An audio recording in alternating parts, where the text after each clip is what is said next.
In a relationship, when is honesty not the best policy? How do you balance what you want versus what you need? And is there something you need to say to your spouse but can't find the right way to say it? If so, then you're in the right place. This is the Lunch with Sandy podcast. With nearly 20 years of marriage under their belts, Terrance and Sandy Jackson discuss a range of topics, provide valuable insights on relationships, and talk about the conversations married couples need to have. So what does lunch have to do with all of this? Well, it's a metaphor for how these conversations originally started. Speaking of conversations, let's get one going. Here's your hosts, Terrance and Sandy. Welcome to the Lunch with Sandy podcast, where we discuss a number of different topics and have the conversations that married couples need to have. As always, I am Terrance. And I'm Sandy. And today we are going to have a conversation about that relationship with yourself that you should have. Mm-hmm. But what if there's three of us? That's a different conversation. Okay. Listen. You know, we have a format that we follow here, and you know we got to get to what the people want to know. Uh-huh. And that is the segment of our show where we ask the question, how is Sandy? Sandy is, I don't know. I'm all right. All right. In true fashion, we're back to the one word answer that she always has. Now, here's what surprises me. I really should have tried to think of something more unique today. Well, yeah, I mean, you know, it's the first segment of this conversation that we have. We always check in with you. And I would think that by now you would be prepared and have something to say other than the one word answers. But I tell you what, I believe people are loving they sit on the edge of their seat waiting to hear what the one word is going to be when you're asked that question. So I think it works. Yeah. I don't know. I'm bad at small talk. I mean, and asking me how I'm doing. Technically, it's not small talk if you got time to prepare for it. Yeah. Yeah. Whatever. Moving right along to the second aspect of every conversation or every episode that we do here, we're going to get right into the spotlight of the week. And for those of you who don't know, it's me. No, it was you last week. It's somebody else this week. For those of you who don't know, we like to begin the show shining the light on a person, place, or thing, just to get us in the mood to have a great conversation. And this week, the light is going to shine on my nephew, PJ. And it's going to shine on PJ because, one, every time he goes to Atlantic City, he comes back with that chocolate with the liquor in it. And that is the bomb. Love it. Yes. But second, he has a birthday coming up. So shout out to PJ. We're shining a light on you. Happy birthday on Sunday, which will be, by the time you hear this, it'll be belated. But anyway, happy birthday to PJ. Now that we know how Sandy is, she's all right. And now that we know that we have shined the light, right? Well, I mean, depends on who you ask. Anyway, let's get focused. Let's get focused here. We've shined the light on someone. Let's get into what it is that I want to have a conversation today.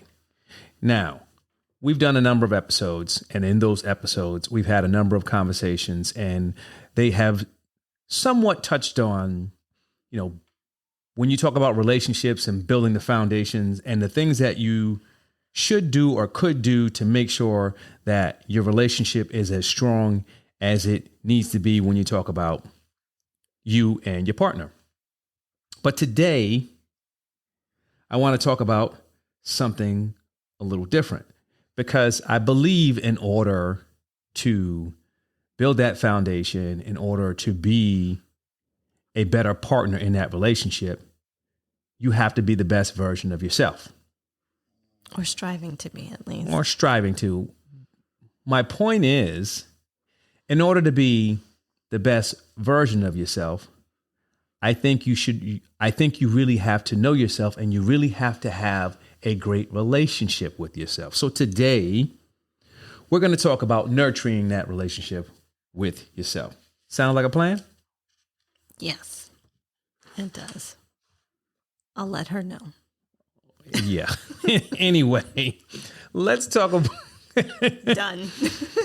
Listen, there's a difference between nurturing, a relationship with yourself and having multiple personalities. And I think that right now you might be on the borderline of, having multiple personalities and having conversations with yourself. When I say nurture the relationship with yourself, I don't necessarily mean sitting there talking to yourself. I think communication is a key piece. It is a key piece. It is a key piece. Anyway, her and I talk all the time. I think you need to stop talking to her right now. Okay. Let's talk about what it means to have a relationship with yourself. When I talk about having a relationship with yourself, that means being able to prioritize yourself when the situation calls for it, right? It means being able to be in tune with who you are and what you need in a particular situation. Yeah. So I think, right, like what you're saying, key piece is almost like self-reflection as well. Like always. I think that's a big part of it. Yeah. Thinking about how are you feeling, Sandy? Oh, goodness. Can you stop talking to yourself? No, but seriously. If I'm aggravated, right? Reflecting on and knowing the fact that I'm aggravated and not trying to put myself into a situation where I'm trying to have like a in-depth conversation with anybody, and recognizing that I just need time for myself to get over my aggravation, I think is a part of like that self-reflection. Like, as an example. Why does it always seem you always go dark?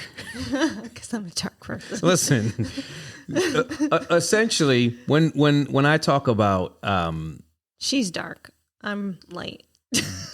Building or nurturing that relationship, what it means to have a relationship with yourself, you want to be able to say that you're looking out for your own well-being. Basically, if you can look at it from the perspective of saying, okay, making sure I have a relationship with myself is me treating myself how I would want somebody else to actually treat me. Mm-hmm. Self-reflection is a part of that because, again, you have to be able to look within, not necessarily speak within, look within. You have to know yourself, and you have to be able to prioritize yourself. Mm-hmm.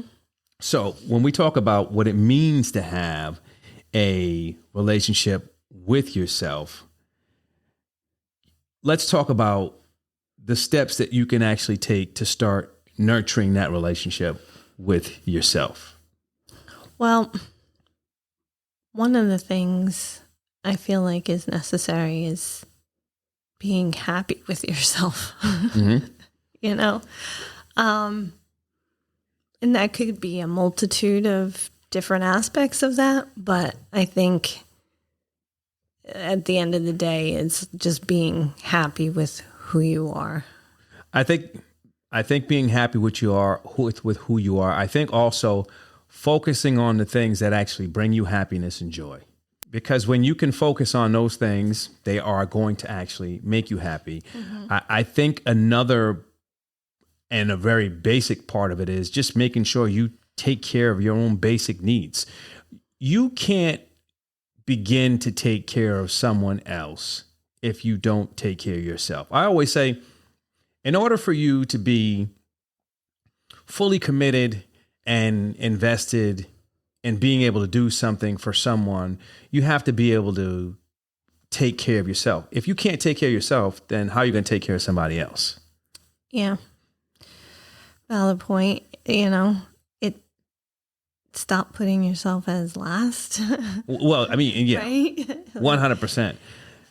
I go back to something that we touched on in the beginning, learning who you are. Mm-hmm. And by that, a big part of that is you have to learn or know what it is that you want and learn or know what it is that you actually need. And then when you have those two things, you can begin to reconcile and then figure out, okay, well, I know what I want. Mm-hmm. I know what I need. what steps do I have to take to actually accomplish both of those?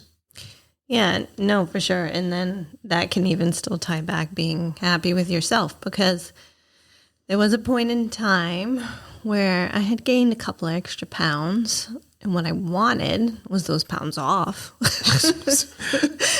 Right? Your logic never ceases to amaze me. So I know what I needed to do. Stop eating boxes of donuts. No, that's absolutely not true, because that's what brings me joy and happiness. So that's listen, I love that you can get down to the simple things. You know what brings me joy and happiness? Eating a box of donuts. Right, but anyhow, so I know what I needed to do. It was not eating my donuts. Use a double. I don't know where we're going now. But it was to start developing a consistent routine of working out. You know, I was very inconsistent. I know that I needed to do something about it and be consistent, which ultimately is what I did. And then, you know, I wasn't happy with myself, and then I was, once I lost all those extra pounds.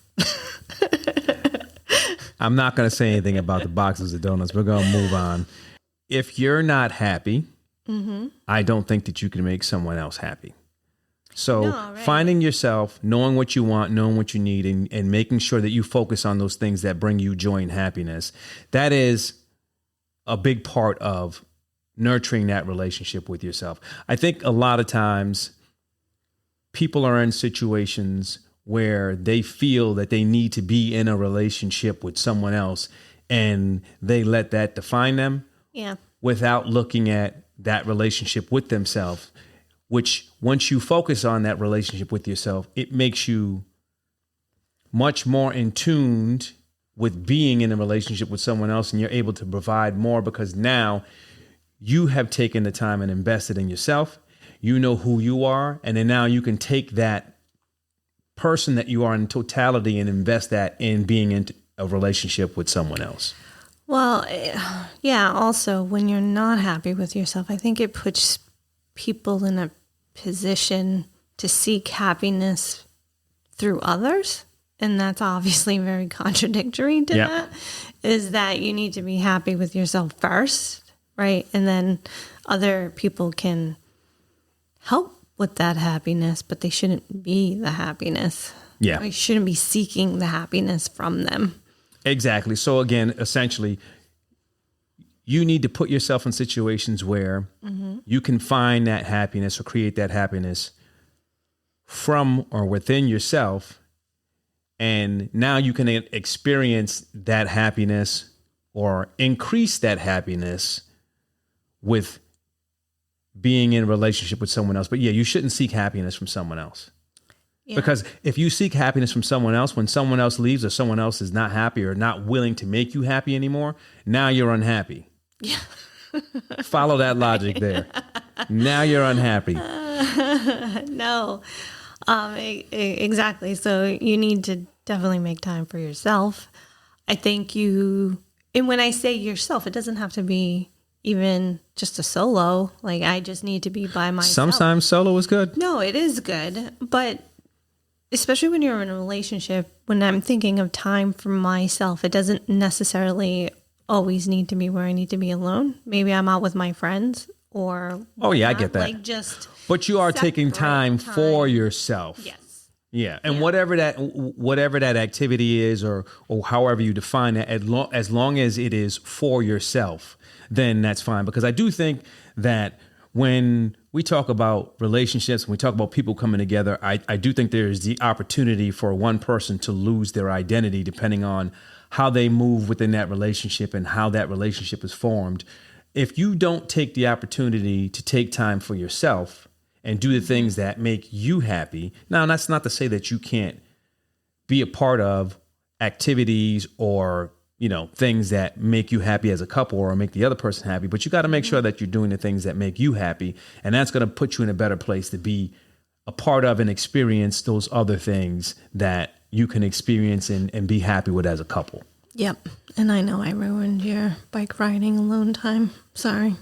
Nah, because all I got to do is ride with the A group and I'll be by myself. No, it's funny. It's funny. So I'm going to go down this sidetrack for just one small second, and then I'm going to come back. So you didn't ride this Sunday, but Danielle rode, and I led the B group, and Adam was asking me. He was like, "Oh, well," he goes, "Well, listen, when you going to ride with the A group?" I said, "Nah." I said, "I'm not opening it up yet." I said, I was out for a while. I said, when I feel like I'm back to the training level that I was before I had the issue with my back, then I'll go back with the A group. But then I said, but the B group it's much more fun. So anyway, the short of it is, as we were going through, I'm more fun. And well, you weren't there, so you don't count. As we were going through, and the whole gap thing was happening, and I had to fall back and pull people up, and so we got to a point where we had probably 9 miles left to go. And I had told Danielle, because she was riding with Anthony, and Anthony was basically saying, "Oh yeah, you guys were just going like, you was like going like 18, 19. I said, our average pace is 16.4, which is right.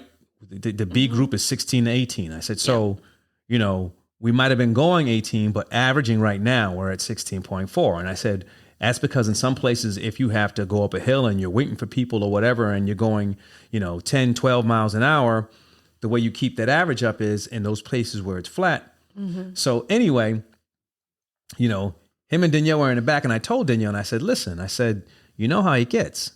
I said, once we hit the last 10 miles, he saves stuff up, and then he's going to take off. I said, so I just want to let you know how he is. And so anyway, the short of the story is this. I'm leading the B group, and one of the things that I don't want to have a mirror, but one of the reasons why I need to have a mirror is because when I hit a stretch and I'm leading the group, and there's someone drafting behind me, and they're very, very close, and these guys were very, very close. When I look back, I see one or two jackets. I can't see anyone else. And so I say, all in, and I wait for a response. Now, what should be happening is people should be going back saying all in, all in, all in, and waiting for, but no. I hit to a point where I was saying all in, people saying, then I got to a point where I said all in, and and the guy, I believe his name was Josh, he says, I'm all in. and so I look back, and this story is getting longer than it needs to be, but I look back, and there's a huge gap between us, and I can't see Danielle anymore. Well, I can't see Danielle and Anthony. And so I wait for them, and then, well, no, I couldn't see them before Anthony had this conversation. We do this again, and he says, I'm all in, and I look back, and Danielle is gone. Anthony's there, and Danielle is gone. I don't see Danielle. I don't see Jose, and it was someone else who I didn't see. And I said, Anthony. He said, what? I said, did you leave my sister-in-law? He says, yo, Jose's back there with her. I said, nah, Aunt. I said, you was riding with her. You was saying the whole 16.4, and I told her to watch out for you. And I said, and you dropped her? So I had to sit there, and I was like, listen, I said, we got to wait. I said, we got to wait. I said, I can't leave my sister-in-law. I said, it's not a good look. So. You're a good dude. Anyway, so no, I didn't. I didn't lose my alone time. Well, I didn't lose my alone time, but I don't leave those individuals who are close to me. That's why sometimes I do the B group. Anyway, back on topic, because we got severely sidetracked there with that story. There are some benefits to nurturing that relationship with yourself. And one of the biggest ones is your mental health. Definitely. When you can put yourself first, prioritize yourself, make sure that, you're providing emotional support for yourself, you're doing all the things that you need to do, it relieves any stress. It makes sure that you are taken care of because you're taking care of yourself. And that has a huge benefit for your mental activities and your mental health, because you don't have to worry about getting that from someone else. Yeah, most definitely. And I can say that with sternness because for a while I was a bit cranky. For a while, We won't say what was making me cranky, but I was a bit cranky. And I realized that, I stopped playing piano a very long time ago, but always missed it, right? And then I just started devoting the time for it. You started devoting time to the things that make you happy. And that was the thing. I missed it. It left a hole. And then when I started doing it again, it made me happy. And I feel like it's definitely helped. You sound like you was about to cry there for a second. I was about to get some tissues out there for you for a minute. I was trying to make it sound that way. I'm glad that I did a good job. Thank you for the encouragement. Oh, goodness. But no, like seriously, and there's many things. The piano playing, the exercising, just going out for a run by myself, like all these things add up.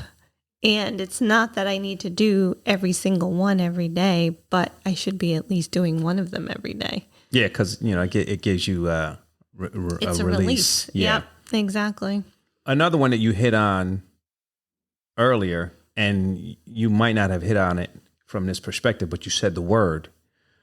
When you start building or nurturing that relationship with yourself, it improves your own insight because now you have to reflect, and reflection gives you insight into things that you might not have normally been considering.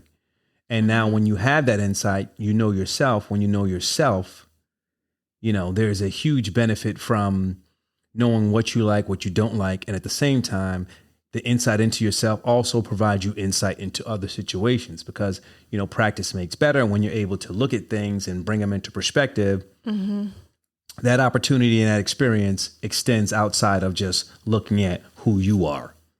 Yeah, no, agreed. I feel like self-reflection is a very big key piece in that insight that you bring to yourself because nobody else can really bring it to you. It's key. And I don't know if enough people do it, Sometimes do people not want to self-reflect, afraid of what they're going to find in their own minds? I don't know. I think some people have a hard time with the concept of having a relationship with yourself first and making sure you are happy and you can make yourself happy before looking for someone else. And I don't know if it's a situation where it's a learned experience. That's a real word. I don't know why you're laughing. Did you say learned? No, I said learned, not learnt. I thought you said what you trying to say? I know my words. Learned experience. Let me enunciate for you, Thank Sandy. You. I appreciate that. Anywho, I feel like if you've been a parent for a long time, sometimes it is a little harder because the needs of your children tend to always come before your own needs. So I think sometimes putting yourself first might actually make some parents kind of feel bad, like they're taking away from their own child. Well, here's the challenge with that. Again, how can you take care of someone else if you can't take care of yourself? There are specific things that you need to make sure that you have a strong grasp on before you can begin to care for someone else. You have to be in the right mindset. You have to make sure that, if you're not stable enough or comfortable enough with who you are, and you have the task of raising someone else, how are you going to afford them the opportunity to be comfortable with who they are? Oh, agree. And I'm not saying that, listen, you have to have all of your stuff in order. I'm just saying that when we start talking about building that relationship with yourself, and this extends to all relationships, and this is, one of the benefits of being able to do that. When you are able to nurture and build a relationship with yourself, it makes building other relationships easier. Yeah, no, I feel like some people struggle with it. Like, well, some parents specifically struggle with it, but I feel that they need to change that frame of mind because to your point that you just said, like, how do you take care of somebody else when you're not taking care of yourself? How is it that if you're not mentally well or happy, that is going to have an impact on your child, right? Yeah. You might be quicker to snap at them. It could be a variety of things. So by taking that time, even though you're taking away per se the time, I think it's also not just always the quantity of time, it's the quality of time. Everything's about quality. Right. So even if you're just taking some time for yourself, I think in the long run, it's going to benefit everybody involved. Yeah. And this is, so one of the last benefits that I'll cite is when you can focus on building that relationship with yourself, it gives you, an improved understanding and acceptance of actually who you are. And I go back all to, you notice I'm coming back to who you are. Mm-hmm. A lot of times we can say we're this, we can say we're that, and we think we want this, we think we want that. And sometimes those thoughts are based on things with no real substance. But when you sit down and you start thinking and reflecting about, okay, well, I say I want this, but what I really mean is this, or I say I am this, but what that really means is that. When you have the opportunity to sit down and really think about those things, you get a better understanding of who you are. And once you have that better understanding and you know what you want, you can accept yourself more. I'm just trying to figure out why you're looking at me giggling like a schoolgirl. Because I do this like all the time. Like I say I want something, right? Like, oh yeah, well yeah. I want to, go do all these 10 million things. But then when it comes down to it, it's based on like the day, the time, how I'm feeling. And then, it's like, don't want to back out, but, overscheduling myself, that is not what I want, but I tend to sometimes have the habit of doing that. Because it sounds like you need to sit down and do some real reflecting. You need to sit down and learn yourself and learn to get a better understanding of yourself and accept who you are. I have reflected on this, so that's why I started saying no to things. Well, that's good. So any other benefits that you want to cite? Can't think of anything specifically. I feel like we hit them all. It's just being comfortable with yourself. I don't know, just happy with yourself. Be yourself. All right, all right. Let's try to wrap this up. We're on season 2, and for the past 2 seasons, we have been talking about relationships, how to build and maintain them, building, making sure your foundation is strong. But the most important relationship you can have is the one with yourself. Nurturing that relationship will improve your life in so many areas, and it will give you a better understanding. And then you'll have the ability to have a greater acceptance of who you are. Yep. Now, with that being said, you know what time it is. It's time for the realization of the week. Here is this is not something I learned this week, but I realized that there are not many people who either don't know this or aren't able to put this in practice. And it's very, very simple. Don't waste words on people who deserve your silence. Yes. It's simple. Listen, the most powerful thing you can say at times is nothing at all. I have found that the most powerful form of communication is no communication at all at times. When people try to egg you on and they try to say things to get a rise out of you and you completely ignore them, it breaks them. I tend to be the person to say things to get a rise. So just be mindful and keep that in mind. Don't waste your words on people who deserve your silence. That will end our conversation for this week. Please be sure to follow and leave feedback on your favorite podcasting app. Thank you for listening. We hope that you join us for our next conversation. That's it for this week's episode of the Lunch with Sandy podcast. Thanks for listening. We'd love to hear your feedback and comments on Instagram, TikTok, and Twitter at Lunch with Sandy. And be sure to follow us on your favorite podcast app. If you enjoyed the show, don't forget to rate and review us. Thanks again for listening to the Lunch with Sandy podcast.